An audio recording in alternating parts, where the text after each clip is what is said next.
vous disant que la dynamique de la panafricanité fondamentale nous pousse à se réapproprier notre propre identité, à revenir dans un paradigme qui est beaucoup plus en adéquation avec notre ontologie.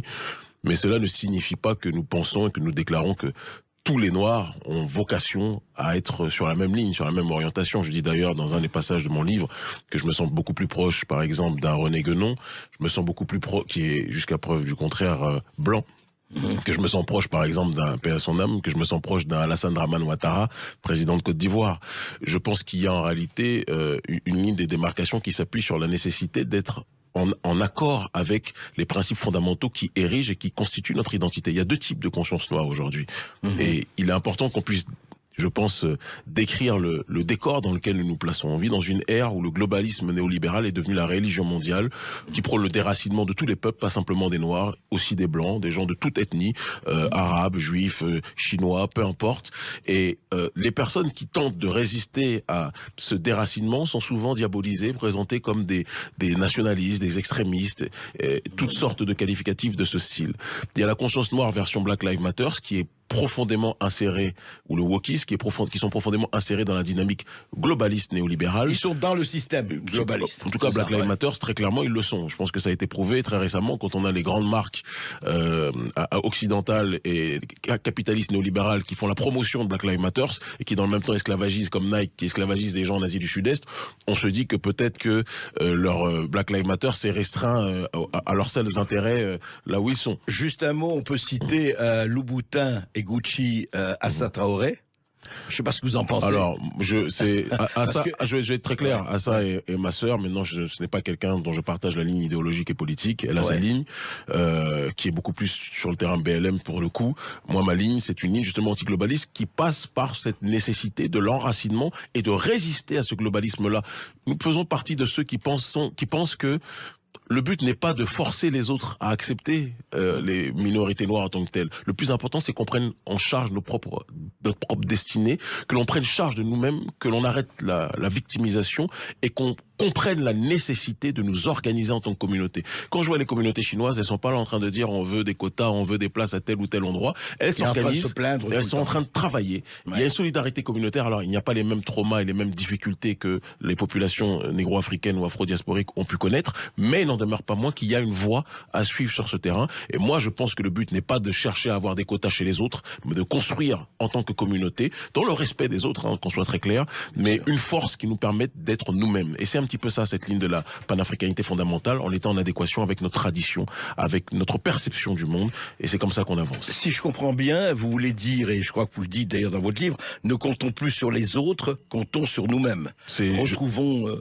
Je pense qu'on n'est jamais mieux servi que par soi-même, mais tant qu'on attendra des autres qu'ils nous aident à marcher, eh bien on sera toujours dépendant de leur bonne volonté. Or, la meilleure façon d'être debout dans ce monde, c'est de tenir soi-même sur nos deux jambes. Si on n'y arrive pas avec les deux jambes, on prend des béquilles, mais débrouillons-nous nous-mêmes. C'est le message un petit peu de la philosophie de la panafricanité fondamentale. Alors justement, parlons de cela, parce que quelle est cette identité? Parce que ce que vous dites, vous envisagez, si j'ai bien compris, vous dites, il y a quand même, parce que vous dites, vous êtes contre le globalisme, mais quelque part, vous avez aussi une idéologie globaliste quand vous dites, les Noirs du monde entier doivent se retrouver, si j'ai bien compris. Alors, il est très important qu'on différencie deux choses. Je pense que il peut y avoir des valeurs qui peuvent être globalistes. Le principe de justice, je pense que c'est universel, même si je ne suis pas dans le cadre de l'universalisme français tel qu'il est présenté, mais la justice, les principes de droit à l'autodétermination, ce sont des principes qui sont du domaine de l'universel.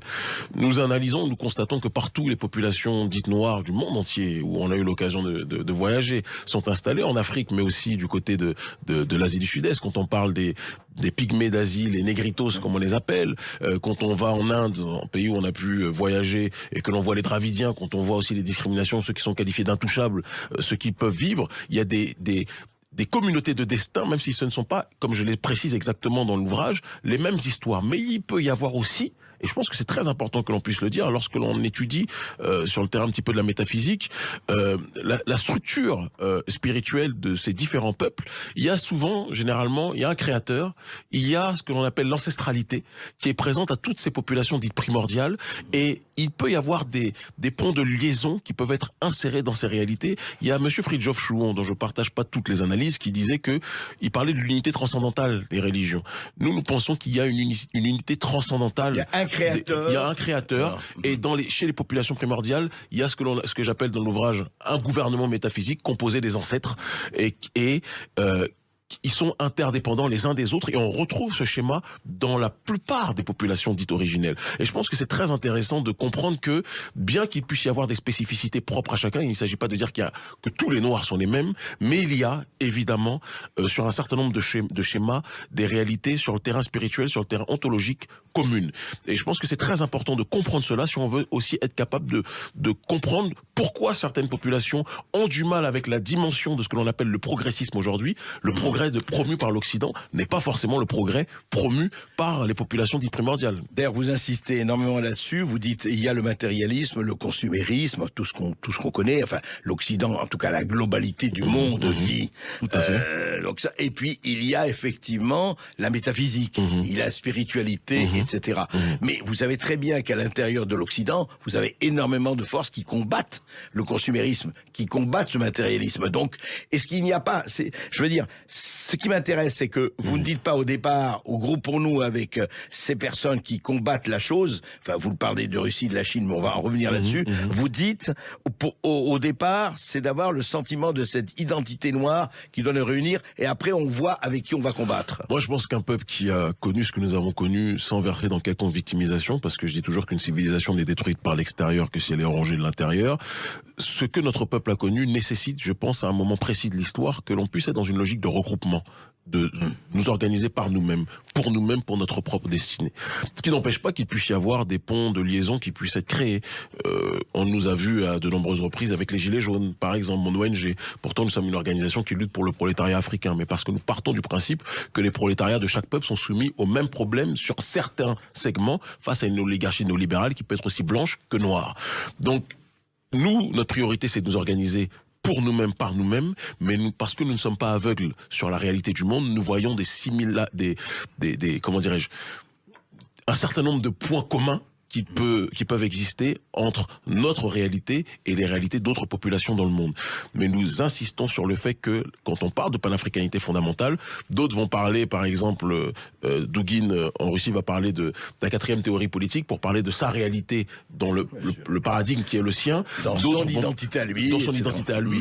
Et ce que je trouve intéressant, et ce que les globalistes n'aiment pas, c'est lorsque chaque peuple décide d'être son propre centre de gravité identitaire. Moi, je pense que chaque peuple a le droit de se regarder dans le miroir et de se dire « il est temps que je pense à moi ». Et en pensant à soi-même, en tant que peuple, on pense à l'humanité. C'est la réalité dans laquelle nous sommes installés. On ne peut pas parler d'un sujet sans parler de ce qui a engendré ce sujet-là.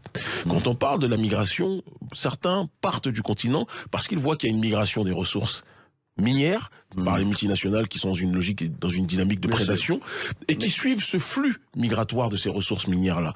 Est-ce qu'on doit reprocher à ces gens-là de suivre ce flux migratoire ou on doit se préoccuper je pense que c'est très important qu'on le dise, de ces multinationales qui pillent les ressources. Moi, je fais partie de ceux qui pensent que on n'est jamais mieux que chez soi. Kébi Seba, les pays africains sont en principe indépendants depuis les années 60.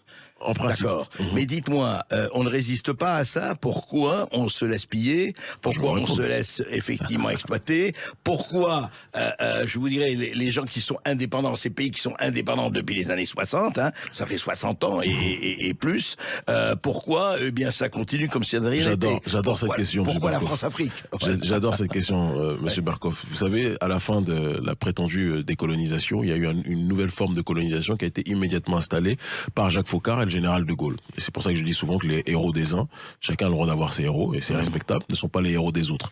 Votre héros de Gaulle, vous en avez le droit, et pour moi, quelqu'un que je ne vois pas comme un héros, mais comme une des figures qui a restructuré le système de prédation sur notre continent, en installant à la tête de nos États des gens qui étaient des entités, des personnes cooptées par l'oligarchie française. Et ces gens-là se sont organisés de telle sorte que à la fois les entreprises françaises, les multinationales et l'oligarchie française de manière générale puissent continuer son système de prédation et de pillage de nos matières premières via le système du franc CFA sur lequel on pourrait revenir longuement. Mais pardon. Juste terminer parce que c'est très important ce que vous dites. Ouais. Et donc, quand vous dites nous sommes indépendants, qu'est-ce qu'on fait contre ça? La société civile est en train de se battre aujourd'hui et on est en première ligne sur ces questions de manière spectaculaire pour que l'on puisse justement se réapproprier nos ressources minières en tant que telles. Et je dis, vous avez entendu la phrase que je disais tout à l'heure, une civilisation n'est détruite par l'extérieur que si elle est rongée de l'intérieur. Les premières entités que nous combattons, ce sont nos dirigeants corrompus africains qui, au lieu d'être des toits qui protègent leur population, sont quelque part des gruyères, ou en tout cas des fromages complètement troués, qui permettent à n'importe quelle intempérie de pouvoir nous toucher. Mais je vais vous donner un exemple dont j'ai parlé à plusieurs reprises. Vous savez, tout le monde parle de la voiture électrique. On est content, on va voir la voiture électrique. Moi, j'ai publié ici des reportages sur le Congo Kinshasa, où il y a les mines de cobalt, où il y a les Cancer City, où des enfants meurent à 10 ans de leucémie. Et ça, ici, on s'en fout. Mais j'ai l'impression que, là-bas aussi, on s'en fout. Alors, je vais vous répondre. Les autorités congolaises ou autres, enfin, je veux dire, ils devraient quand même, excusez-moi, ils sont adultes aussi. Pourquoi vous avez un propos qui est partiellement vrai et qui, de l'autre côté, est en décalage avec la réalité. Nos autorités s'en foutent. Parce que nos autorités font partie de ce plan qui permet justement la prédation, le pillage, la spoliation. Mais de l'autre côté, il y a tout un pan de la société, je pense qu'on est même à un cycle historique aujourd'hui en Afrique, entre guillemets dite francophone, où ce que l'on appelle les sociétés civiles africaines sont en train de se révolter de manière spectaculaire contre le pillage de ces ressources-là. Certaines le font même au péril de leur vie. Moi qui vous parle, j'étais mis en mandat de dépôt à plusieurs reprises, j'ai été expulsé, interdit de rentrer dans plusieurs pays, non pas par le peuple qui nous suit massivement dans ces différentes zones, mais par les dirigeants corrompus qui ne veulent pas justement que notre message continue de croître, ce qui n'empêche pas que les choses se fassent aujourd'hui. Donc, mais vous avez pas, parce qu'on n'en entend pas beaucoup. Donc, vous dites qu'il y a un mouvement populaire. Il y a un mouvement massif en Afrique francophone aujourd'hui d'opposition au néocolonialisme, et je précise sous toutes ses formes. Occidentale en priorité, mais comme je l'ai dit il y a quelques jours au Parlement russe à la Douma, même si on peut avoir des sentiments beaucoup plus proches pour la Russie, la Chine, l'Iran ou autres, mais je dis que si eux sont tentés aussi par le néocolonialisme, nous les combattrons comme nous sommes en train de combattre l'oligarchie néocoloniale occidentale. C'est très important qu'on insiste sur ce point. Donc, il y a une résistance factuelle qui se fait dans tous les pays d'Afrique francophone, à différents degrés évidemment, en fonction des moyens de chacun, mais il y a un réveil extraordinaire des consciences aujourd'hui. Si vous appréciez la vidéo et le contenu que nous produisons sur cette chaîne, prenez un moment pour aimer, partagez vos réflexions dans les commentaires et vous abonner à la chaîne. Activez les notifications pour rester informé des dernières nouvelles marquantes sur notre continent. Merci d'avoir regardé et à bientôt dans notre prochaine vidéo.